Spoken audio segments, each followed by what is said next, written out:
El día 8 de septiembre en los campos de Belén salieron los filipinos y después de 2 semanas para unirse a la batalla salieron los mexicanos y juntos vamos cumpliendo con la marcha de la historia para liberar el pueblo.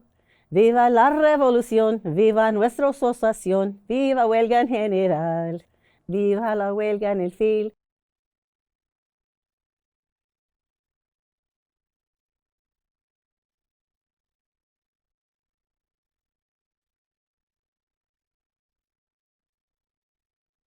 Unfortunately, throughout history, when we're talking about the UFW, the Filipinos are always excluded. Over the years, leaders like Cesar Chavez and Dolores Huerta formed the United Farm Workers. Thanks to the work of activists like Cesar Chavez and Dolores Huerta. People do not know this history, but if you ask any of them if they know Cesar Chavez, and they know who he is, but they have no idea that Larry Itliong even existed. It's like when you're in a group, in a band, everybody knows the lead singer. Nobody really knows who's back there, who's playing the drums. I mean, usually they introduce them at the end or the beginning, but you're always seeing the person in the front. So that was Cesar. He was our president. He was the person in the front. While the influence of Cesar Chavez and the National Farm Workers Association on the UFW is well documented, the story of Larry Itliong and the Agricultural Workers Organizing Committee, the Filipino labor union that started the Delano strike, has largely been left untold. Because of the Philippines' colonial status, the people became a major source of cheap labor. Hundreds of boys from his village had gone to Hawaii and then the United States by the time he came in 1929. Larry and his generation had gone to American public schools where they learn English, they learn America is the greatest country on earth.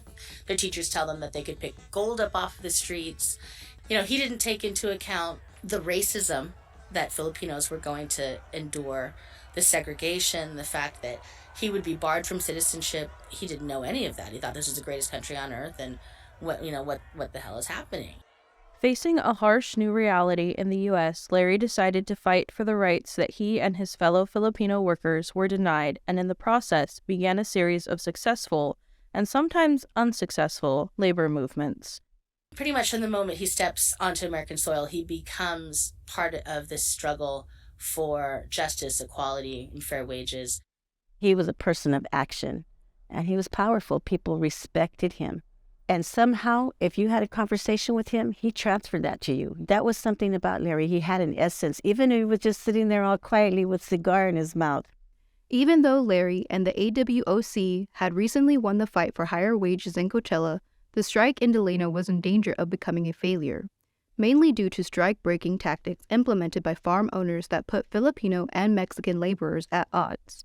Often these groups get pitted against each other, and if you're going to hold out, then you're out, and we're going to just move forward with this other wave of immigrants that now we can get cheaper, or now we're able to just work with them, and then you're out of bargaining power and then out of jobs yourself. Farm workers in Delano, California have begun an unprecedented strike in the Central Valley.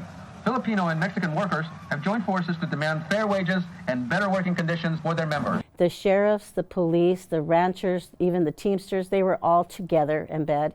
We had no power, so we had to be strategic. So it wasn't just only a union. We had to be civically engaged. We had to participate. We have to have our voices at all the tables so that we can be represented and heard.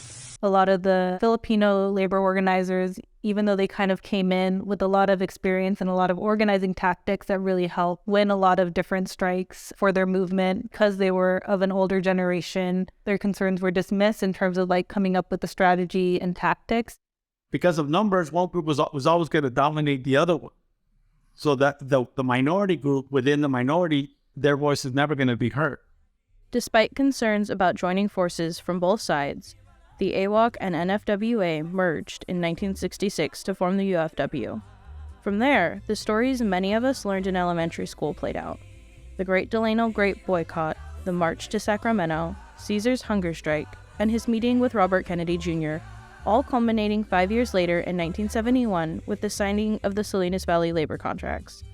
Almost immediately, however, the UFW was essentially co-opted by Mexican Americans, and in the decades since its creation, the movement has become synonymous with Mexican American identity and pride.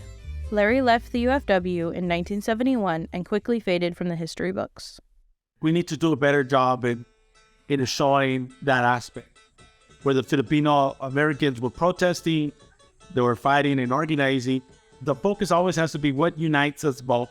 And at the end of the day, we're all workers and we're all being exploited by capitalists. The API, Asian Pacific Islanders, need to know their own history here in America, that they made a difference. We could never have done anything alone. And I think that Larry now is being lifted. His name is coming out. And those are the stories that we do need to pass on, because Larry was very courageous coming from the Philippines and not just taking a subservient, oh, I have a job, but really being outspoken, being a leader, and empowering his community. It's important to have pride in that, and it allows you to view yourself in a new light and have pride in yourself and where you come from.